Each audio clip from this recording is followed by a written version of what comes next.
everybody here can easily understand.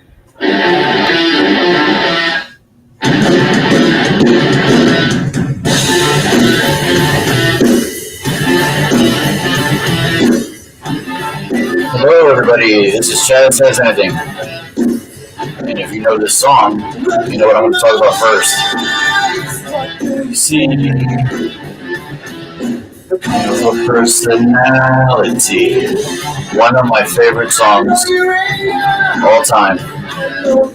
Probably top 5. If I do my list, I'll do that soon, hopefully sooner than later. I guess I have here Chazz, Cult of Personality. Did that for a minute. That's not too bad. This is episode 26.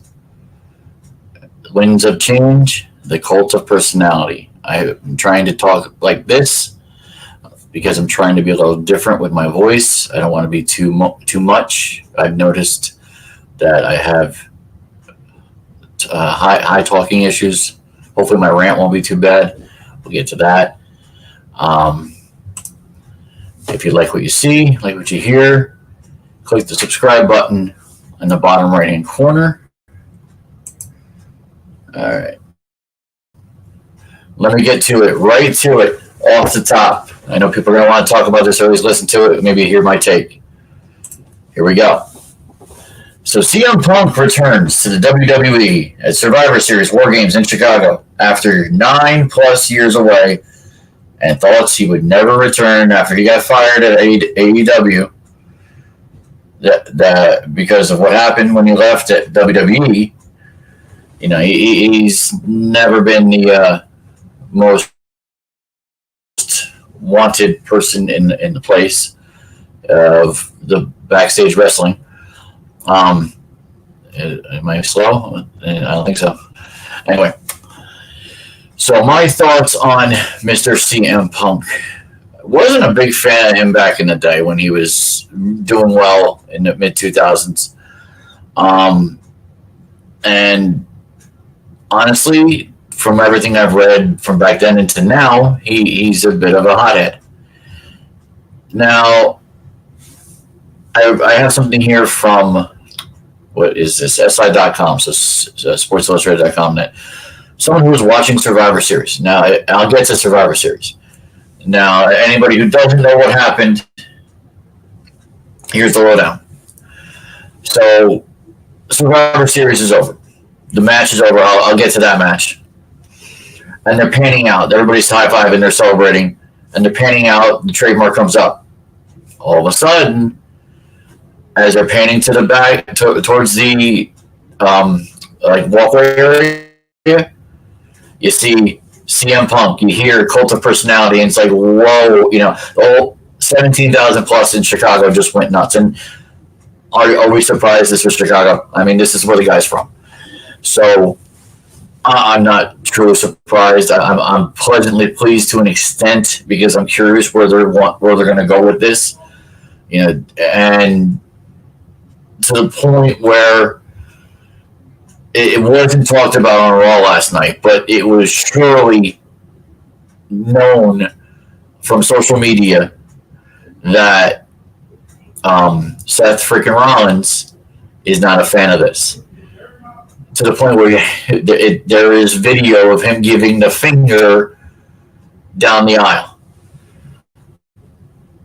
So according to this article, he gets into a little bit what he was watching. Saying that there was a big surprise. I guess for him it was a big surprise.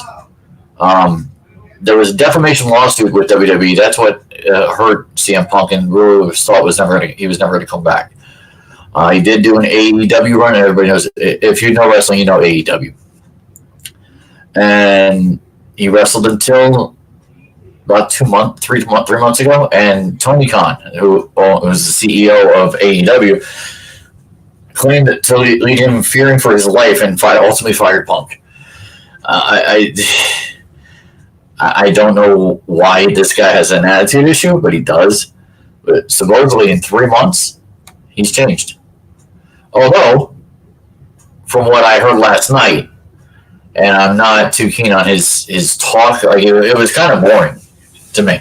We waited that whole 3 hours just to hear him basically say he's the greatest and the greatest is back and he's only doing this for the money. Like, we didn't know that to begin with, dude. You know, I'm gonna say this: you need to get in line like everybody else is there. You're gonna be behind Drew. You're gonna be behind a bunch of other guys for the main title. You're gonna need to fight a couple people just to start. You know, let's see if you actually got what you got. Says you're the greatest. We'll see.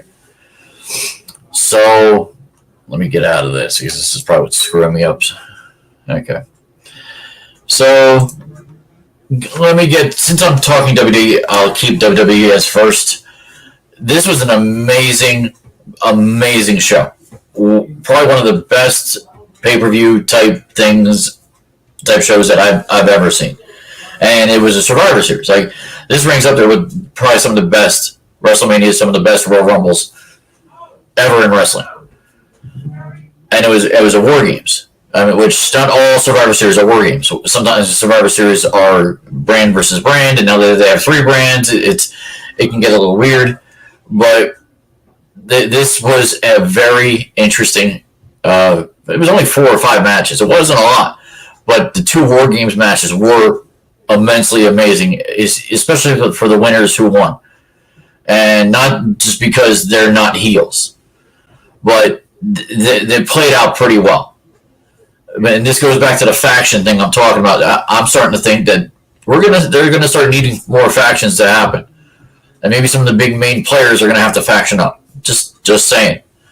Now the question is, who's gonna faction with Drew McIntyre? Who's gonna faction with CM Punk? Who's gonna faction with Seth Rollins? Unless Seth Rollins thinks he can go into the bloodline, which I don't think that's gonna happen. But. You know, so here it is. Women's WarGames: Becky Lynch, Bianca Belair, Charlotte Flair, and Shotzi defeat Damage Control.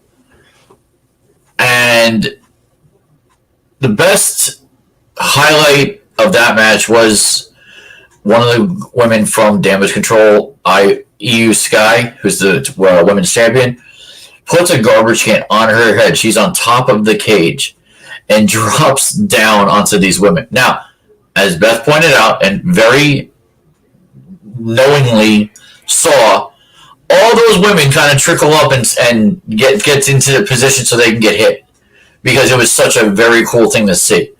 It wasn't like they were just there, and that would have been probably a little bit more fun to watch, that they're all fighting and they all just happen to rumble into that spot, not that they're all looking up and waiting for this. So that was, I see Beth's point, and I'm more thinking that she's right than wrong.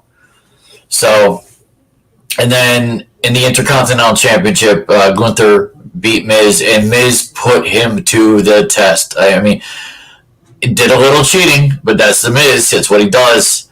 It was fun cheating too. It wasn't like it was, off the wall. I'm using brass knuckles. I'm doing this, and I'm bringing other people in.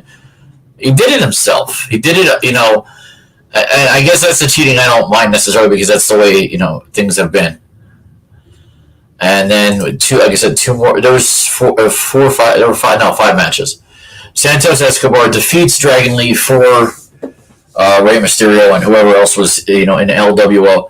Escobar is a good wrestler. He's a damn good wrestler, and it looks like they're more pushing him towards a singles role. Kind of like Chad Gable. From what I was hearing yesterday, that they're pushing Chad Gable into the singles role and having Tozawa and Otis be the tag team for Alpha Academy. So it definitely seems like that the WWE's got something going and changing into what they want to do.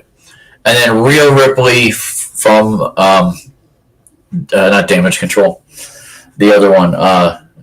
The team, the what is it? Oh, I'm going to see right here. Judgment Day. That's it. Judgment Day. So Rhea Ripley of Judgment Day, who is probably the leader. I mean, she's the badass. She's the one who looks. I mean, she has the looks for that role. She defeats Zoe Stark, and Zoe Stark, for everything she is, was better. Similar to Miz, was better. And it was a pretty impressive match that I saw. Now the match of the night, and the match where CM Punk basically outshined these guys, was the men's WarGames, where Seth freaking Rollins, Randy Orton, Cody Rhodes, Jey Uso, and Sami Zayn defeat the Judgment Day and Drew McIntyre. Now, with the WarGames, if you don't know, and I didn't really say it with the women, it wasn't as dramatic as the men's, because the men's, Randy Orton coming off of a year and a half of being out from his back, didn't know he was the one coming, didn't know he was the one that was called. Although I think they did mention it on Friday Night SmackDown before this WarGames. But the drama was he wasn't there. And Seth Rollins was getting upset that Randy wasn't there. Well, they get to, their turn, and the referees are looking at each other like, what do we do? There's nobody else in these cages. They're just like looking stupidly at each other. Then all of a sudden, you see Randy Orton coming down the runway, and it was glorious. Oh, I must say before, if you didn't say, so in this time that Randy's not there yet, Seth Rollins has been laid out into a table that he set up. And funny thing that happened with both nights or both matches is that it was the tables were set up by the people that and they went through. The same people that set it up went through the tables. Kind of interesting. I don't know if that was coincidence or not, but both people who set it up went through. But now Seth is the men's champion. Damien's standing over him. So Rhea, after coming from the back, has a referee with his Money in the Bank. Now she gets there, gets to the end. Still, Randy's not there. She hands the referee the bag or the briefcase. Now, just as the referee's about to put her hand up, Randy's song comes on. Now, I'm guessing that she took the back right away, because that would have been, he lost it and he would have had to try to pin him, and that obviously didn't work out. So, like I said, it was a great match, back and forth, and once and you only get into WarGames once all 4 or all 5 of the team members are in. And for the women it was 4, for the men it was 5. All 5 had to be in. It was fun. If they ever do it again, I'd love to see it. From my opinion, though, get a little bit more teams involved or people, because 5 matches just didn't seem like enough. I know that it was pretty long for some of them, but it wasn't enough, in my opinion. All right, that's enough for wrestling. I'm not even going to talk about NXT or SmackDown. It's just that the Raw and the pay-per-view were big time. It was a big time back and forth. So my picks, since I wasn't on last week, and I apologize to anybody who was wanting to hear about week 11 and my thoughts on it and whatnot. That day was a bad day, that Tuesday. I was not feeling good. It was a long day at work. I need this to be my job, so I need more followers. Okay, guys? I need this to be my job so I can start doing more podcasts and actually get paid for it. I would love to do this full time. Unfortunately, right now that's not the case. But though I looked it up, and week 11 I went 3-3. This week I had a good week of the games I picked. Out of picking all my games, I went 3-1 for Thanksgiving and Black Friday. I went 5-1 for the week for the pick 6. The rest of the games, though, those other 6, guess what I did? I went 0 for 6. I don't know what I did. I don't know what I was thinking. It is what it is. But we'll go to, and like I said, overall, I'll figure it out. I can figure it. I actually wrote it down where I was 3-3 one week. It was 4-2 another week. So I'll figure out what my total is. I am curious on where I'm at. I think I'm over 500. I might be even over 600. We'll see. So, game of the week. I think this was absolutely the game of the week, and the fact that it almost went into Sunday Night Football was even better because Sunday Night Football wasn't that good. Game of the week was Buffalo at Philly going into overtime in a crazy thriller. 37-34 with Jalen Hurts' 12-yard rushing touchdown. Philly in 10 plays won that game after the Bass kicked the 40-yard field goal in overtime. What can we say about this game that hasn't been said? Not too much. I don't think the referees had that much to do with it, that's for sure. I kept hearing a little bit of that. I will say for Philly, their luck is, I feel, is starting to run out. They're going to run into a few teams that are not going to be as, choke is not the right word, as not as good near the end. And they got lucky. Jake Elliott absolutely got lucky in the rain, kicking a 59-yard field after it should have been like a 39 or 40 when Jason Kelce back-to-back penalties. I mean, they won, so people forgot. I didn't forget. Jason Kelce probably didn't forget either. My guess, he's talking about it right now on his podcast. Right now, he's probably trying to apologize to everybody in Philadelphia. I mean, the dude, and he's been perfect for the most part, so it's hard to blame him.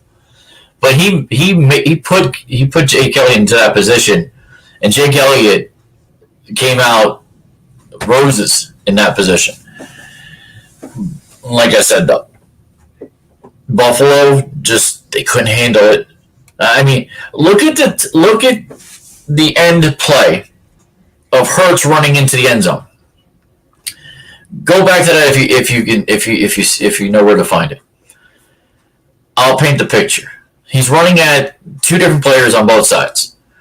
The guy on the right's a little too far, but the left is closer. You'd think the guy on the left, his left, would try to tackle him. What does he do? He tries to punch the ball. Is this what we've come to? And this is not the rant. Is this what we've come to for tackling people? Punching balls because he's trying to cause a fumble? When if you hit him hard enough, maybe he will fumble? Come on. I don't even know who it was. I hope it wasn't Bradbury because I would totally light him up. All right, so I think I talked myself off enough of that one. Let me get a little drink. And if anybody from this company sees what I'm drinking, I can use the sponsorship. Anyway, let's go to the Thanksgiving games. Green Bay 29, Detroit 22. Really? Green Bay 29. That's my one loss on Thanksgiving. I did not see that coming. I'm not sure how many people did. And Detroit, and I didn't do a top 10. Oh, I just realized. I'll do one next week, guys. I thought I did a top 10, but I just ran out of time. But yeah, Detroit's definitely going to drop unless they have something. Now, there's going to be buys this week too, so not too worried about that. So Detroit coming this week, they should be fine as long as they win their game. And I think they're playing, who are they playing? Let me move my phone. They're in New Orleans. They should win that game. That's just my opinion. They should win that game. Dallas over Washington. Yeah, Dallas destroyed Washington. Washington is probably worse than the Giants, and that's saying a lot. I mean, Washington was home, right? Washington, yeah. Oh, no, it was in Dallas. I apologize. It was in Dallas. Yeah, Washington. Yeah, there was some home cooking and more. And then San Francisco going to Seattle and taking the 12th man out. And Gino, I think he got hurt or he just left the game. I forget which one. Seattle might not be as good as we all thought. At least not on a week-to-week basis. San Fran, they did. And this upcoming week is a big game, San Francisco at Philly.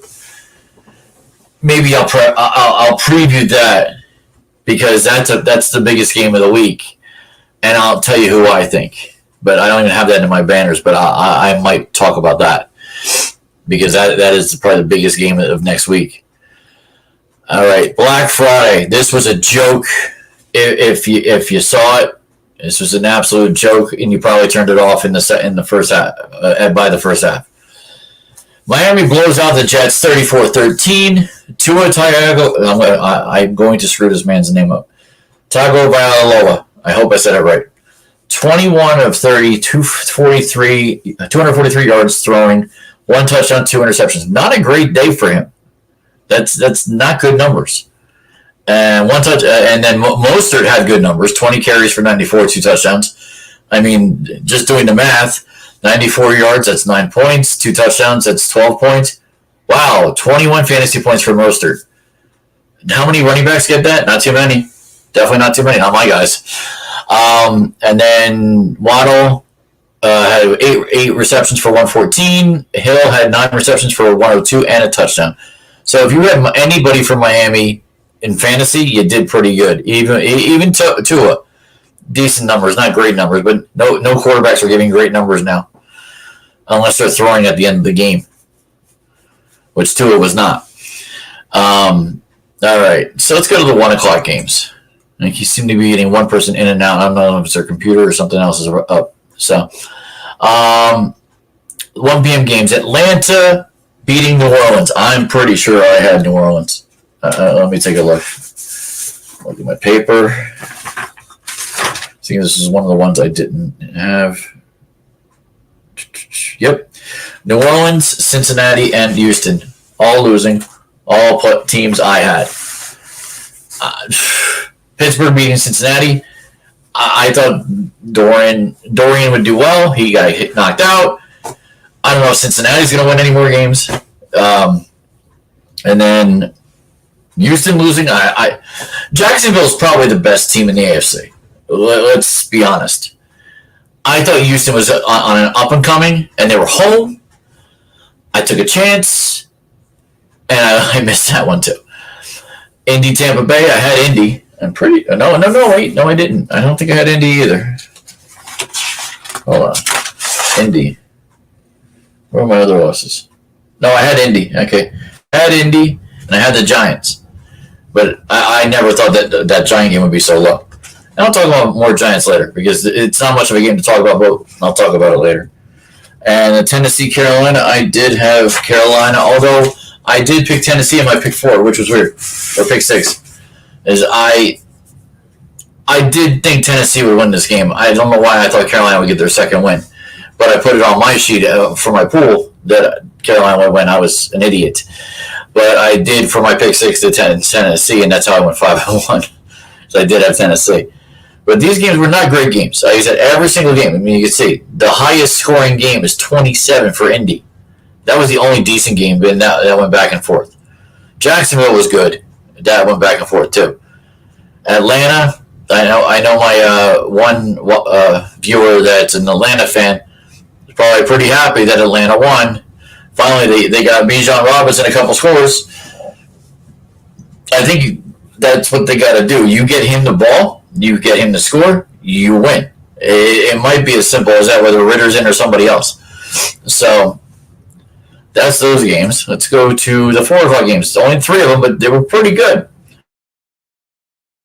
Rams destroyed Arizona. I mean, is Arizona the number 1 team next year in the draft? Could they be worse than everybody? We'll see. I mean, Arizona's just bad, and that was in Arizona. Right? Yes, it was. That was in Arizona. Denver, Cleveland, that was in Denver. Denver, I think they've won 5 in a row. Russell Wilson's figured it out. Go figure. I mean, I never wanted to doubt him. It is Russell Wilson, but he's not shown it. I mean, you look at his fantasy numbers; he's not shown it. And I drafted him, thinking that give the week that I don't have Mahomes, I use him. I had to drop him because he wasn't giving me numbers, and of course now David Carr didn't give me numbers either. So I should have stuck with Wilson. Oh well, it happens. And then Kansas City was losing that game. if you were watching this, was losing this game. Came out of nowhere and beats Vegas 31-17. I think they covered too, 48 points. It was probably 45. That was crazy. They were losing like 17-10 or I forget the number. It was bad. But like I said, the 4 o'clock games are the best of the 3 games, or best of the football games in total, in my opinion. Sunday night wasn't a snoozer, but the Chargers didn't put up much of a fight until the very end, and even that wasn't much. In LA, and the Chargers just don't know how to get out of their own way. Justin Herbert, is he regressed? I don't know. We'll see. That's something to be figured out down the road. They're going to be a middle-of-the-way team, so they're not going to have a high draft pick, but that's okay. And that's a part of my rant. We'll talk about it. Winning or losing and dropping or falling. But Baltimore, they're definitely up there in the top tier of football teams in the league. They're up there with Jacksonville. There's no doubt. And then last night, which was a complete snooze, and I'm so glad I watched Raw, at least most of Raw, because it was just this game. Here you go. Monday Night Sleeper, I called it. Chicago 4-8 beats Minnesota, who's 6-6, without scoring a touchdown. You shouldn't win a game without scoring a touchdown. That should be a rule. I'd be okay with that rule. New rule. And I'm not trying to steal something from another show. New rule. You can't win a football game, a professional football game, without scoring a touchdown. Food for thought. I kind of like that. They scored 4 field goals, and they had a good enough defense, and they won 12-10. Too many 10s this week. Too many 10s, and there was a few 7s. Too many. This is the league of parity. Absolute league of parity. And I won't do my top 10 teams right now because I don't have it. But I will go to my rant. Giants fans that feel we should lose for a better pick. A Giants fan on Facebook actually said fans that want the Giants to win are quote-unquote stupid, while debating back and forth with me last night. Or was it 2 nights ago? Might have been 2 nights ago into last night. I think it continued. Let me see if I can look up this guy. I'm going to see if I can find it. It should be there. Previous.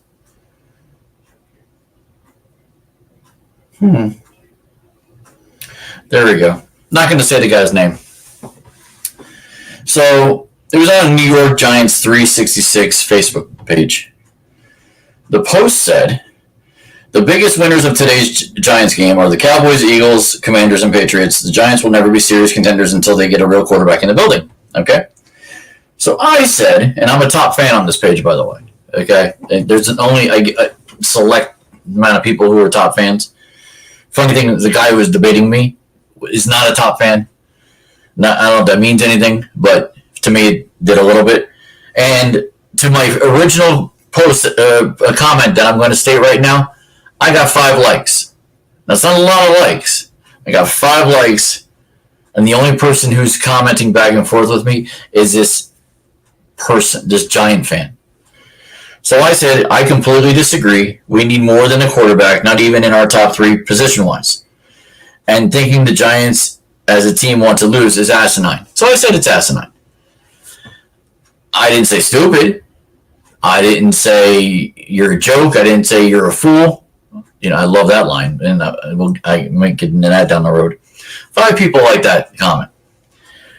This guy said, we do, but having a higher draft pick, and he didn't spell draft right, also lets you trade down for more picks if you want to. See, I need to talk about that for a second. Who are we, number one? And number two, why do you think you want to trade something now? It's week 13. Let the people who actually do that job do it. Don't think about you got too many troll general managers. Go do that on your PlayStation or your Xbox. That's where you do it. Find a game where you can do that. Because in real life, you don't do that because you're not employed by the New York Giants. 11 more replies. I'll try to be quick. So I said first we, so I wasn't happy with the fact he said we. I said, since when do you work for the Giants front office? Can we worry about trading up or down? The Giants are going to win or lose games, which is out of our fans' control. We can't control that. We as fans can only wish or want. We do not have any say at all. He retorts back. Never said I do, but I am part of the Giants family. Part of the Giants family? Dude, you made me laugh. Dude, you absolutely made me laugh. I never said we can control anything. No, you didn't. You inferred it. Look up infer and understand what I said. Then he says, but as fans, we have every right to hope and say what we think needs to happen. A team's draft position starts this season, not in April. Really? I'm aware of when it starts and what trickles down to. I swear, 2023 people have just gone stupid. And I'll say stupid. People have gone stupid. Because they just think that everything that they say is right, and they're not wrong. And I'm not always right. But I come at you with logic. I come at you usually with a thinking man's thought. I don't think he did. So I said back, no, he actually finished this statement saying, you clearly have no idea how this works. He offended me. First off, number one, you now offended me saying I don't know how this works. He could have looked me up. Push on my name, you see who I am, you look who I am. You look what I actually post. And I'll tell you right now, I post way more crap about football than is on his page, because I looked him up. Don't get on my bad side. That's what I gotta say. I will word you to death. And that's what I did with this guy. And I'll show you how. I said, more than you know, I'm no expert. I have a job. But as a Giants fan for 38 of my 47 years on this earth, I do know a thing or two. You don't know me at all. Get to know me. You'll know what I mean. When I say you can't control how a team, how the players play, this team, the Giants, are just that, much better than the Patriots today. I accept what I see, not what might be. He retorts back, I never said I can control. You still are, because you think you know better. He said, I never said I can control how players play. Now he's kind of adding on. Obviously, I never thought you said that. You're saying other things that the players are supposed to listen to, apparently. He says, that's why we watch the game.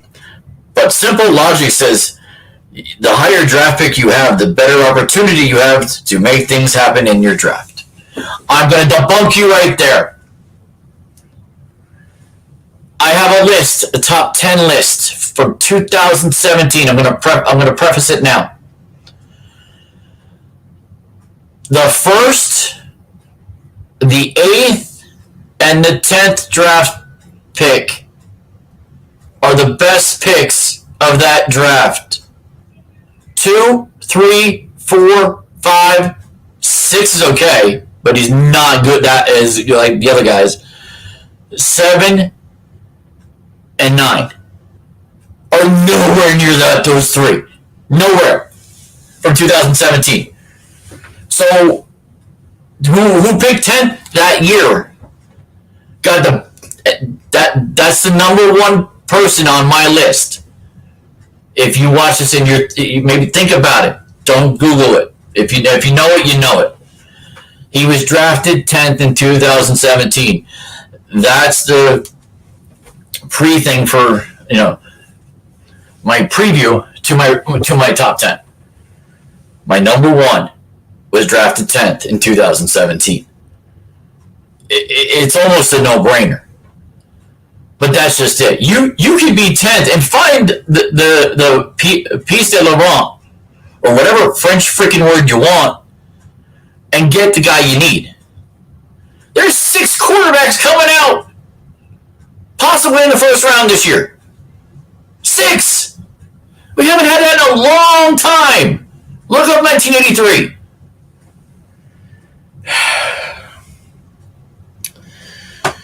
So he goes on about talking about, building a number 1 team. I tell him right back, tell that to the players, it's pointless to win. Yeah, tell a player it's pointless to win. See what they say. Simple logic, I went back with simple logic, also dictates players at work for their jobs. Just like you and I work for our jobs. The Giants, after the bye, theoretically could win 2, 3, or 4 of the last 5. That's my thought. I'm being theoretical. In real, it's probably 2. But, okay. So that's 6 wins. We have 4. Or 3. Whatever. No, we have 4. So 2 more would be 6. That puts us right in the middle. That puts us at probably the 10th spot. Maybe one of those quarterbacks falls to that 10th spot. Look at that. I just gave away the number 10 spot. So it's easier now for that number 10 for 2017. Anyway, so it's possible. He says back, fact is, we're I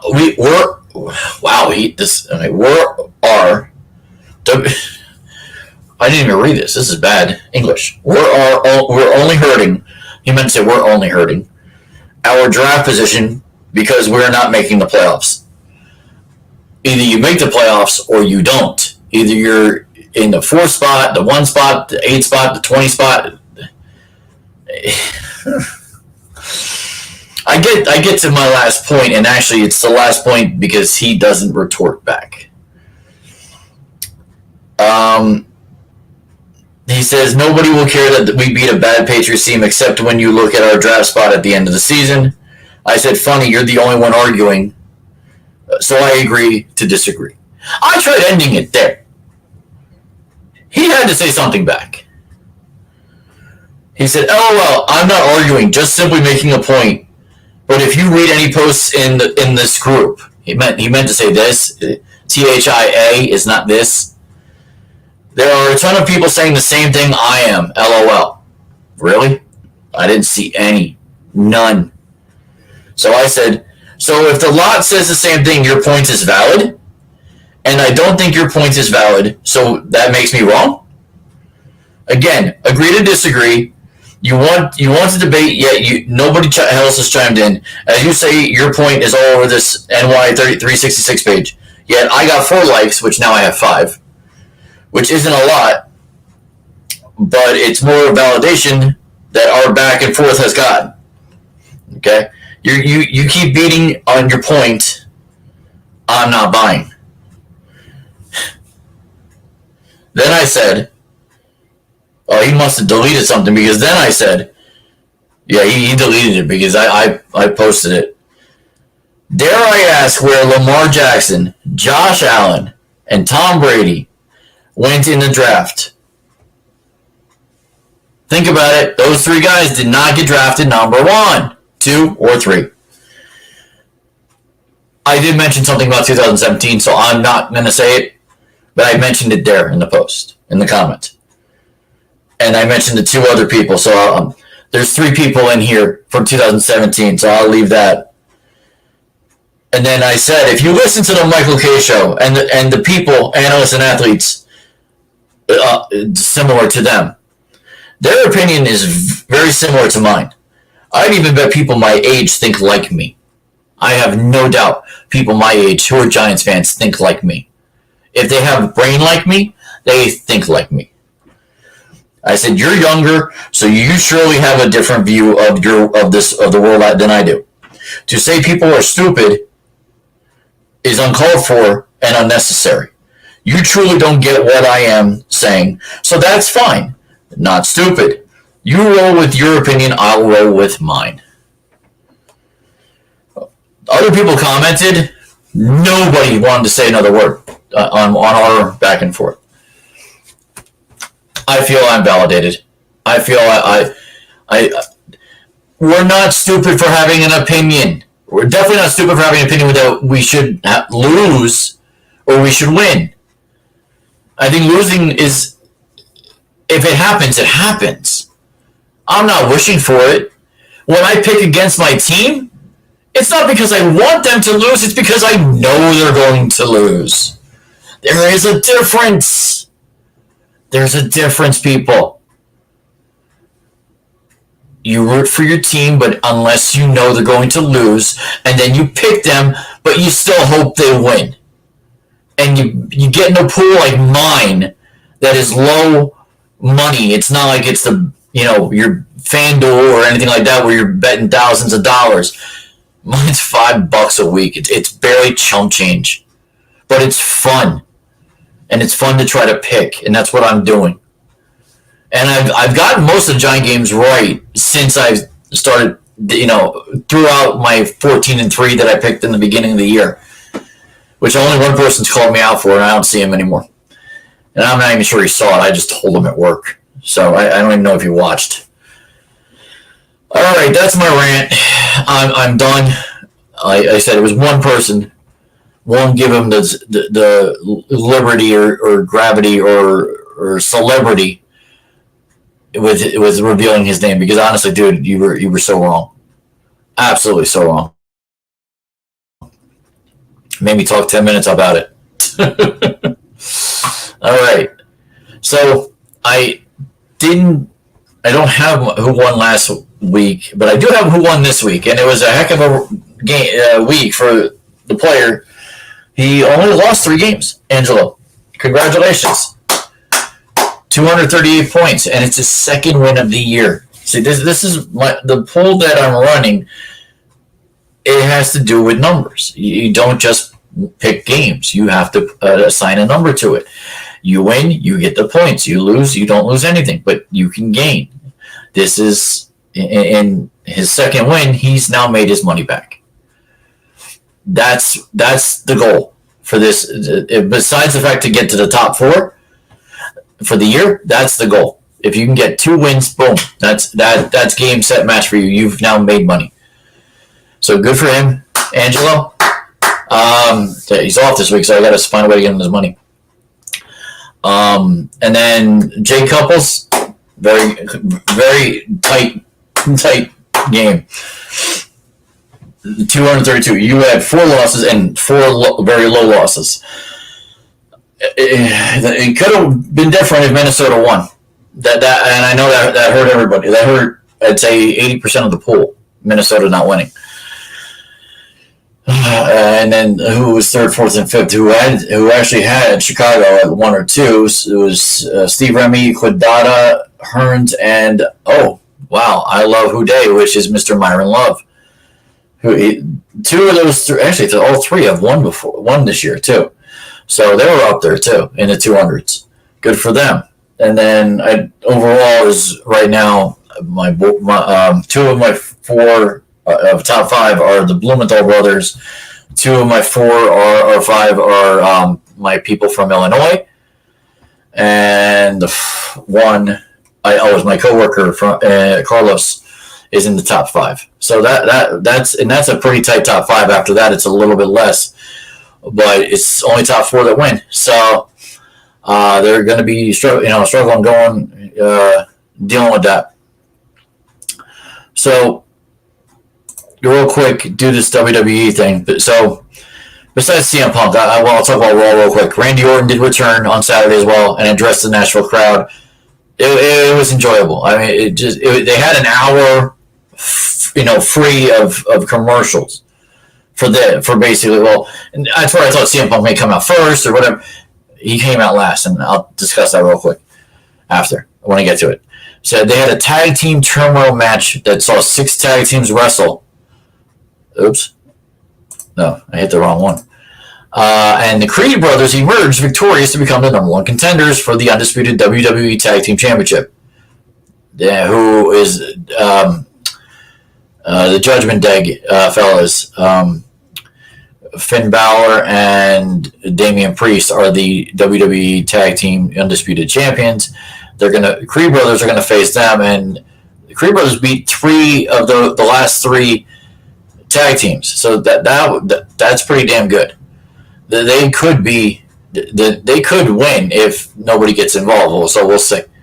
Who knows if JD McDonough gets involved or Dirty Dom. Shinsuke Nakamura blindsided Cody Rhodes with a bread mist attack. So apparently Shinsuke's been doing some videos saying he's going after somebody. He wants somebody. We all thought it was either Drew McIntyre or somebody else like that. No, it's Cody Rhodes he wants. So that's interesting. So that's the road they're going down with that. Then a couple different matches. Big Bronson Reed battled Ivar in a double countout. If you look at these two, they reminded me, and I put this on my Facebook page. They look like Earthquake and Typhoon from back in the old WWF days. Now look up Earthquake and Typhoon, and then look up Big Bronson Reed and Ivar, and you tell me how similar each is. Nia Jax, who has recently come back from her injury, defeated Zoe Stark only 2 days after wrestling, for her championship that she lost. Nia Jax just took her out. Absolutely took her out.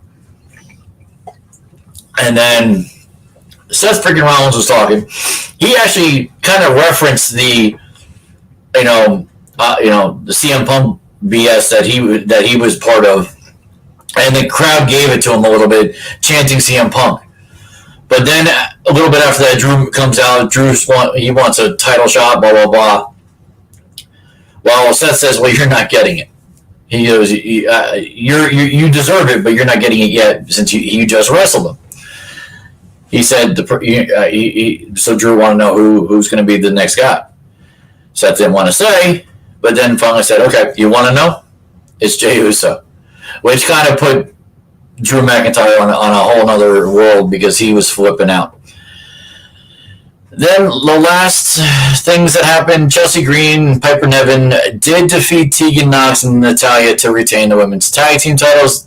Kind of a shock, but Piper Niven, that woman is a beast. And I tell you, Nia Jax really ought to team up with somebody. Chelsea Green's not that good, and you get somebody that's better than Chelsea Green, you could win a tag team title with that team, because Chelsea, I'm not liking her character, honestly. Randy Orton defeats Dirty Dominic Mysterio. Dominic did something in the beginning, and he basically said, you're done and this and that and blah, blah, blah. Well, Randy wanted to fight him. He said, "I'm going to fight you at the end of the night. I'm going to find Adam Pearce." So it happened, and he destroyed him. JD came out with his neck brace, and he destroyed him. Absolute destroy. And then obviously CM Punk addressed the WWE. Like I said, I'm not trying to say this right. I get why they left him to the end, but it was boring. It was stuff we already knew. It was stuff that, honestly, just said somebody else have a match with somebody. You're interested in that. All right, let's get to some MLB. So, over the last couple weeks, obviously I haven't been on, so I'll talk about this real quick. I have it here. Brewers acquire outfielder from Yankees. I don't have it here, but it was an outfielder for 2 minor leaguers. Okay, so be it. Not a big deal. It wasn't one of the main outfielders, so it doesn't hurt us. Phillies re-signed Nola. No surprise there. Braves land Ronaldo Lopez. That's, from what I saw, that's a pretty impressive find. They're already a stacked team, the Braves. This is going to be interesting with the Braves. They're trying to dominate that division. They really are. And then the Cards reunite with Lynn. I want to say Fred, not Fred Lynn. That's an old man. That's an older pitcher. And that happened on the 20th. And then Kyle Gibson is heading also to St. Louis. So that's interesting. So St. Louis is trying to ramp up, and them and the Brewers are the top two teams in that division. So he's going into next year, I think. Mariners trade a third baseman to the Diamondbacks.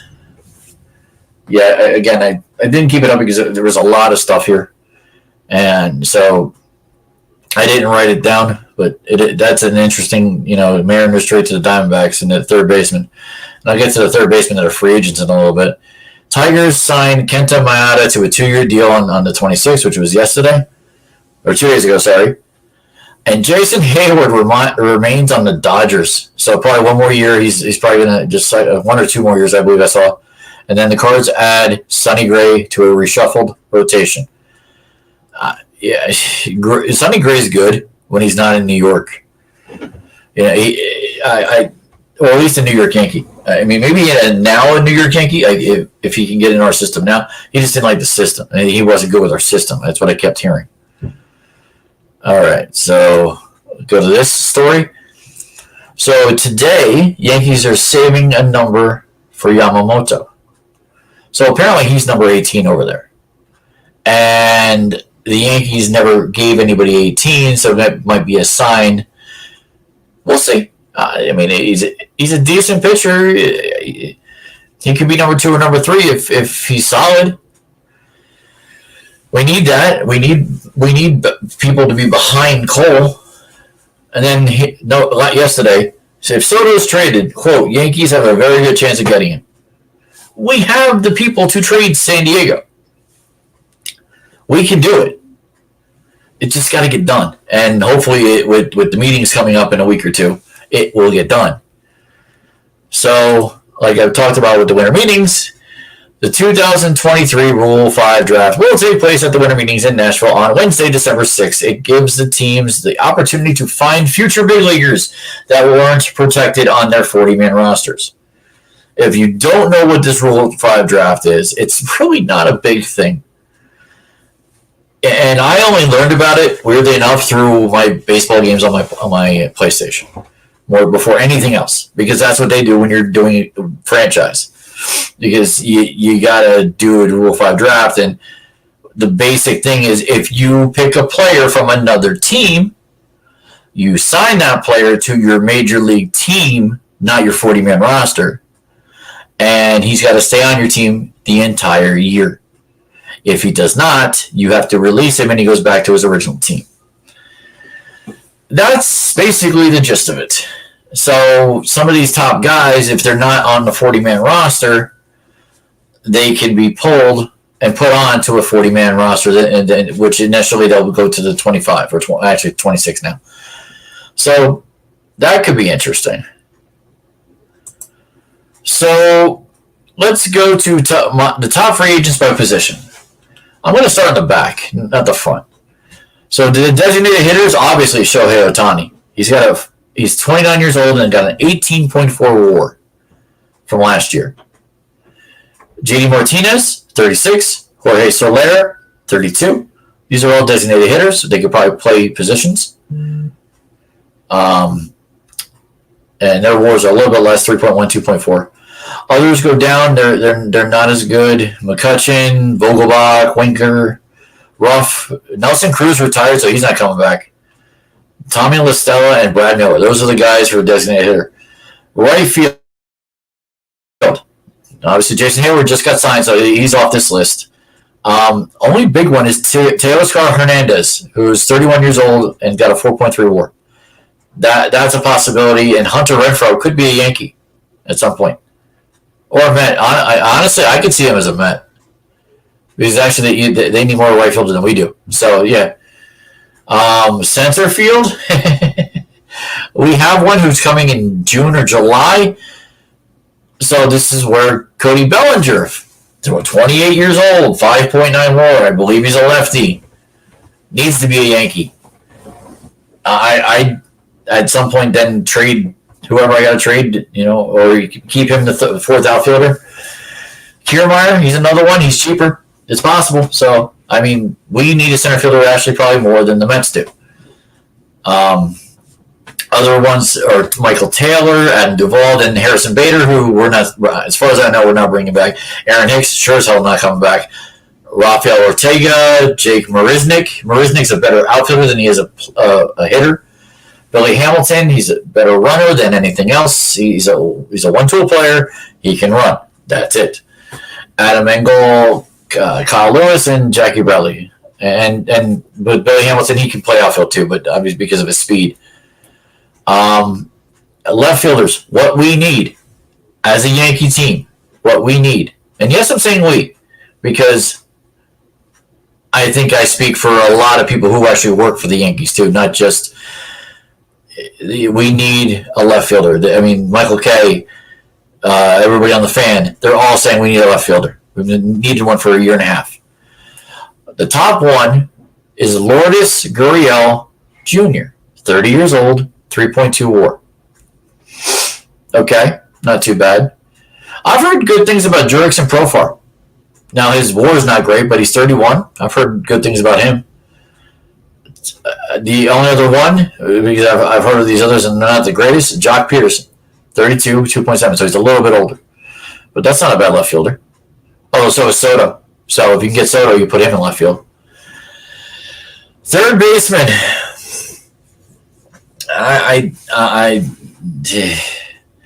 We've had our share of bad third basemen recently, and he's one of them. It was on the list. Josh Donaldson. Gio's up on a free agent again. Gio Urshela. Yeah, I'd take him back. He's 32 though, and he's not the permanent answer. He's definitely not the permanent answer. They got a Kevin Smith who's 27. So obviously not the film director Kevin Smith, but Kevin Smith, 27-year-old third baseman, now a free agent. But Matt Chapman is the guy, and I'd take Chapman. Obviously, I'm not trying to take everybody, but you know what? I wouldn't mind it either. Don't need a shortstop. We're good there. I wouldn't mind Kike Hernandez, who could be on our bench. He would be good off our bench, even though he's got 32 and a below 0 WAR. He could be better on the Yankees. IKF's a free agent. I'm not bringing him back. I have no need for IKF, who can only play one position. And Amed Rosario is a top guy, 2.9, but he also plays one position, so there's no point to bring him in either. Second baseman, we really don't need. And Odor likes his beard, so Odor's not coming back to the Yankees. There's really no guy. Elvis Andrus, 4.6 WAR. He's going to go somewhere, just not New York. First base, same thing. Nobody's coming to New York. Not for first base, unless they're going to be backup first baseman, and then that would probably be Mike Ford or C.J. Cron or Dominic Smith. I'll take Luke Voigt again. The problem is, Luke Voigt wouldn't be bad because he's a right-handed guy, and we have a left-hander in Rizzo, if Rizzo's anything that he was. So now we got catchers. Whole load of catchers.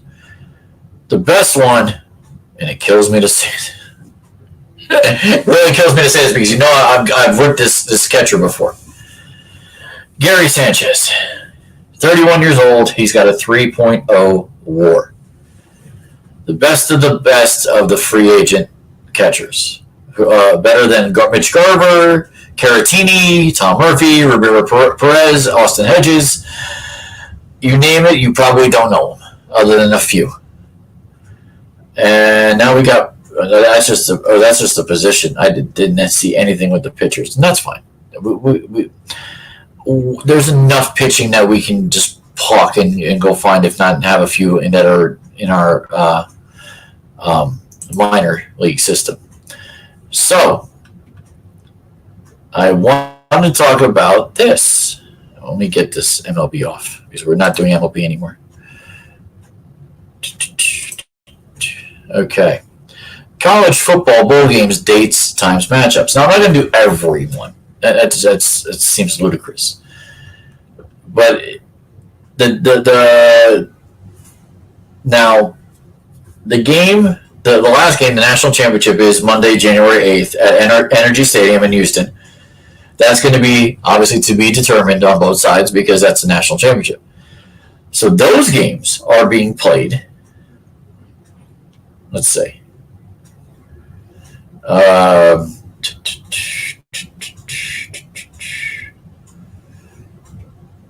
So we don't know who's playing in them yet.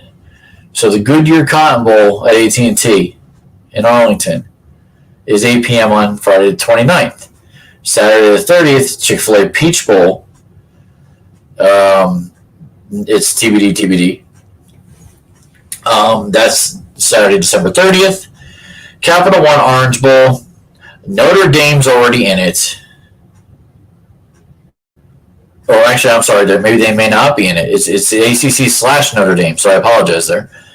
It's ACC Notre Dame versus the Big Ten SEC. So the Orange Bowl has its choice. So at some point, maybe in the next couple of weeks, we'll know who that choice is. And then the Verbo Fiesta Bowl is also TBD at State Farm Stadium in Glendale, Arizona. That's on Monday, January 1st. There is a couple other January 1st playoff schedule. So here's the playoff schedule. The top four teams that will play in the Rose Bowl in Pasadena on Monday, January 1st. And the other semifinal will be at the All-State Sugar Bowl at the Caesars Superdome in New Orleans. So the Rose Bowl is at 5 p.m. The Sugar Bowl will be at 8:45. So those will be the top four. So it's one. I'm assuming 2 and 3 are going to the Rose Bowl, and I'm assuming 1 and 4 are going to the Sugar Bowl. That's the assumption. I don't know. I won't know for at least 2 to 3 weeks. College is not my purview, and that's fine. All right, so that's pretty much the gist of it. Rutgers will be in one of those other bowls between December 16th and December 30th. I can't wait to talk about that because I'm curious to see what they're going to do. All right, so this week in the world, a segment I kind of like. This will be the last week of this. The Golden Bachelor, Thursdays on ABC, will be the last Thursday on ABC. So, it's the final rose. The big revelation after the Costa Rica trip. If you didn't watch the Costa Rica trip, it's juicy. It got pretty for 70-something-year-old people. I mean, Gary's 72, Teresa's 70, and Leslie is I want to say 61 or 62. It got kind of freaky for these 3 people for their 2 dates that they had. It's worth the watch. If you didn't see any of the Golden Bachelor, and if you have, I think it's Hulu that it's on for the past episodes. I absolutely recommend watch it, find it. It's very interesting. The entire episodic windfall of drama and things of other natures. There's outtakes of one of the women who is not on it anymore. Obviously, she was one of the top 6, if I'm correct. I can't remember her name, but she looks like Kris Jenner, who used to be married to. She's now obviously Kardashian. Kris Kardashian. She was married to Jenner. Now Kris Kardashian is, I think, I'm almost positive that's her name. This woman looks like her to the point where actually Kris Kardashian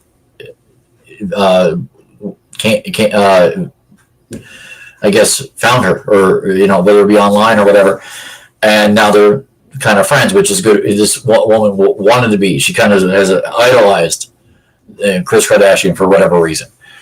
So, but yeah, this is going to be a must watch on Thursday. Thank God I'm taping it. Thank God I don't watch, and Beth doesn't watch it until I see it.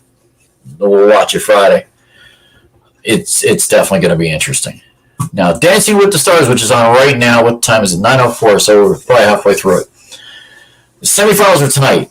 We're going right now. 5 couples take the stage to showcase all new performances for their for their spot in the finale. Now, if I'm correct, it's 3 that go to the finale. So that means it's a double elimination tonight. And my fear, because she's not the best of the best, is Allison Hannigan's going on tonight. And it makes me sad. And I'll probably watch it later. But, it is what it is. I love Allison Hannigan to death, but at least last week, I'll talk about this real quick, was a celebration of Taylor Swift. Yes, I said it. I said it again. T-Swift, T-Swizzle, Mrs. Travis Kelce. No, not yet. Anyway, the 6 remaining couples dance to the music of Taylor Swift with guest judge Mandy Moore. Not the Mandy Moore you might think. It's Mandy Moore who works with Taylor Swift and other people in the concert world. That's what she does. She does all the choreographics and choreographing. I probably said that wrong, but my voice is going, so give me a second. Hold on. Anyway, so Harry Jowsey was eliminated last week. Thank God there was not enough fans that put him through. And Barry Williams the week before, which I missed, but Barry Williams, he was probably better than Harry. He just didn't have the votes for like Harry. All right. Now I'm going to pontificate about something about me or my life and what's close to me. Varsity bowling, something I kind of did back in my high school days, but I do follow, and I follow my school. Varsity bowling and short conference is starting on the 5th of December. Cannot wait to follow this. CBA plays Shore Regional on the 5th, Red Bank Regional on the 6th, Long Branch on the 7th.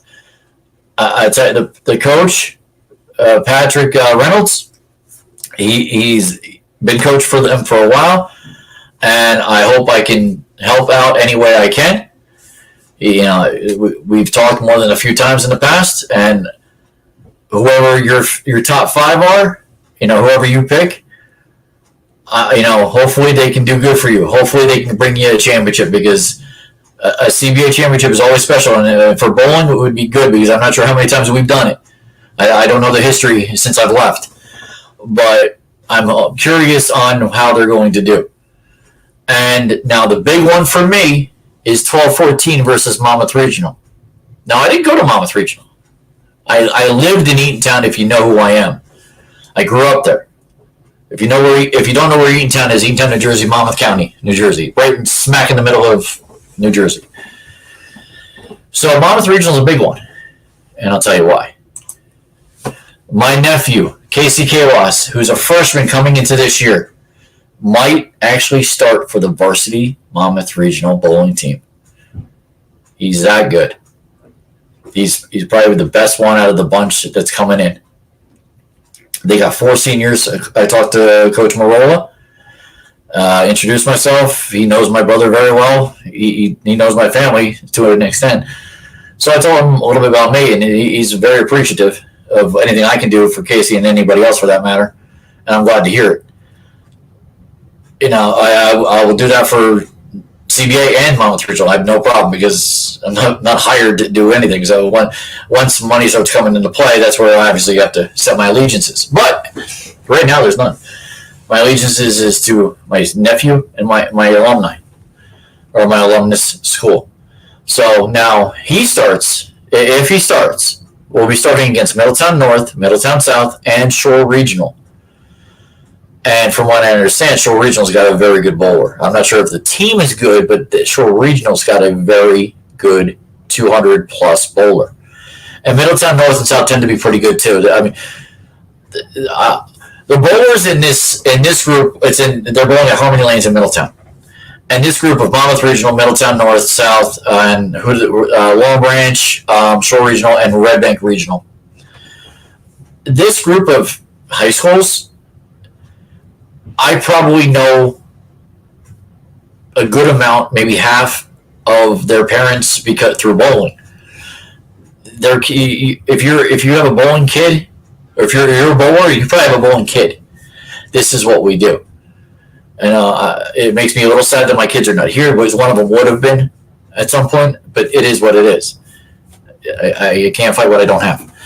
but I do have a nephew who could become one of the best kids, in not just on his team, but in the county. And I'd love to see it. I'd love to be behind him when he does it. His father Kevin is pretty good bowler. My brother is a pretty good bowler himself. Not as good as me. I'm patting myself on the back. I have the 300 ring, which I'm not wearing. But he's got the skill. He's got the knowledge. He's got the backing.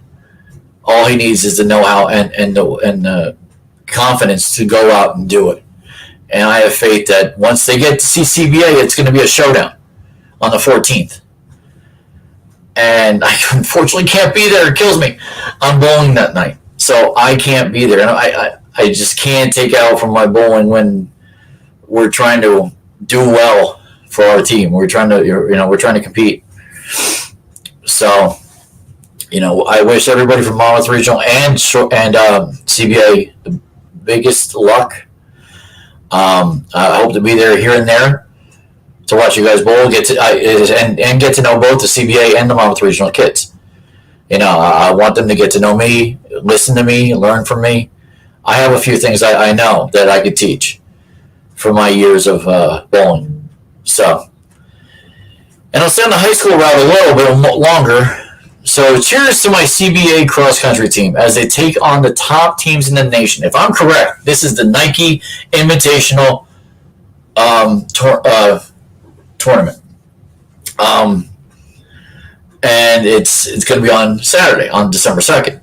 So these are the kids' names. I'm hoping that somebody who watches this that goes to CBA and maybe sees that their name is there. The team of Joe Barrett, Connor Clifford, Jack Falkowski, Alex Kemp, Alex Mastroli, Brady Barber, and Wyatt Falkowski. So obviously you got brothers on there. Good luck. You're going to need it. Maybe you won't. You might just take them all out. That would be great. That CBA loves that. We're the cold crazies for a reason. I wish I could go, but this weekend there's a watch party at this high school. And I got the email, and unfortunately, I can't make it because I'm going to see my son this weekend in his play, which I've talked about before. Aiden started in his play, A Christmas Story, as Randy, is one of the two Randys in the boys. There's two boys that split roles. It's my son and somebody else for 16 shows each. That's insane. So he's done 2. He's actually doing 3 from Thursday to Sunday this week. So when I'm bowling, he'll be doing a show this week.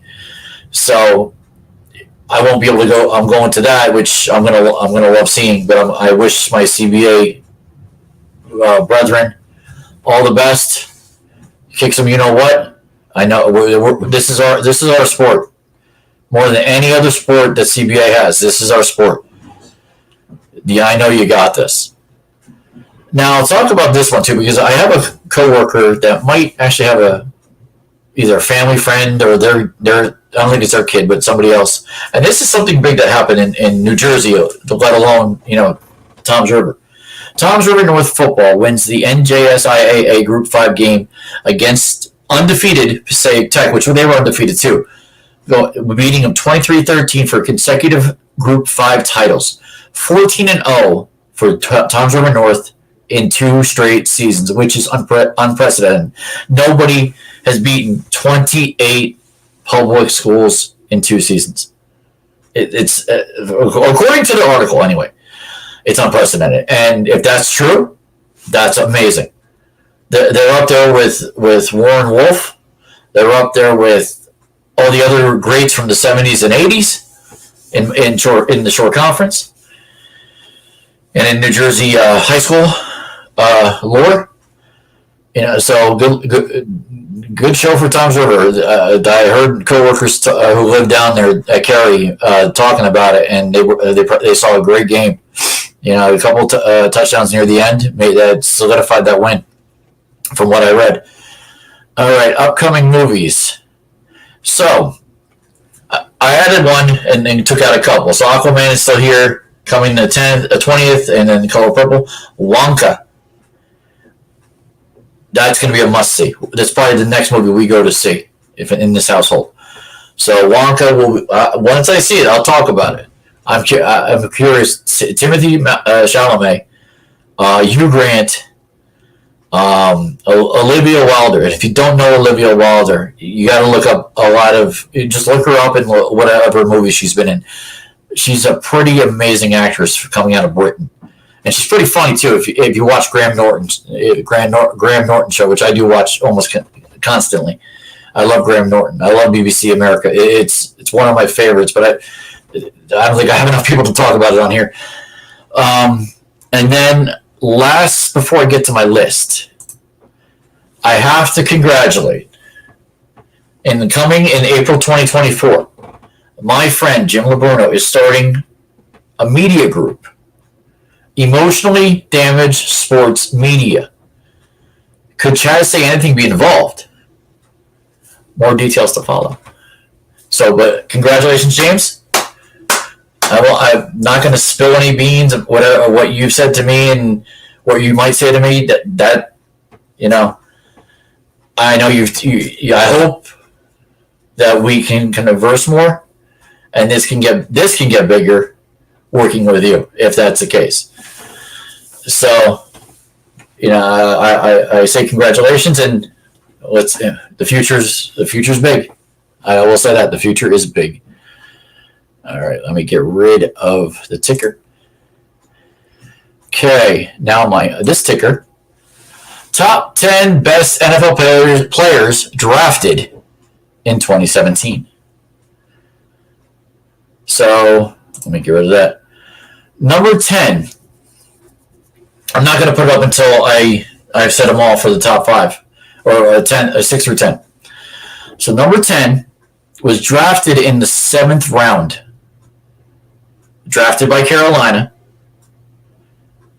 And beat out another kicker. And I'll talk about that kicker after I do the top 10. So I have the list here. But like I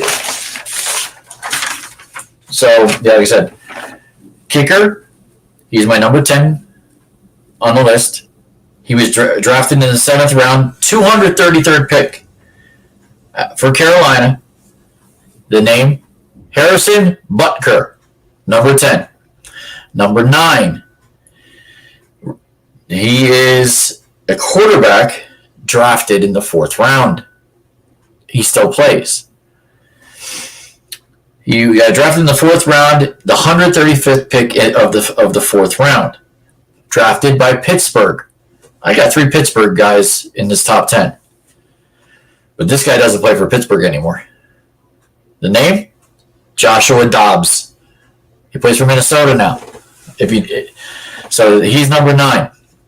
Number 8. Got a running back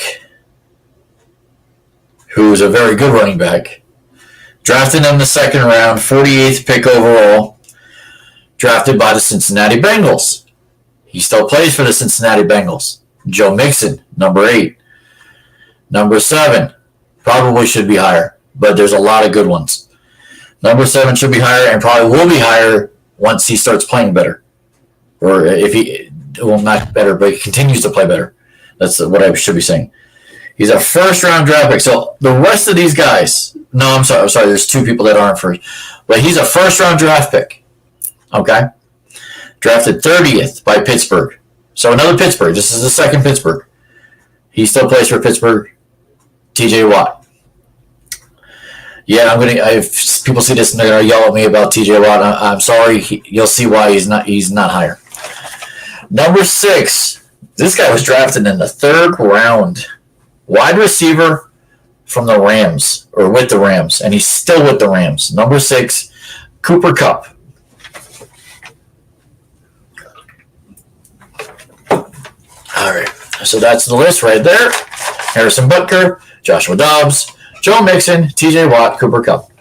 Number 11, if I were to do 11, he's another kicker who got drafted in the 5th round. A kicker who got drafted Not too many kickers get drafted before the 7th. He got drafted in the 5th round by, I'm looking at the wrong one, by Cincinnati. The Bengals picked this guy up. Do you think you know who it is? Philly fans know who it is because it's their kicker now. Jake Elliott got drafted 5th round in the 2017 draft. If Beth watches, she'll see this. I doubt you will, though. All right, number 5. Number 5 shocks me how low this guy went. That's why he's got to be in the top 5. He was drafted in the 5th round. 5th round, 146 overall. I mean, this is Tom Brady-like, okay?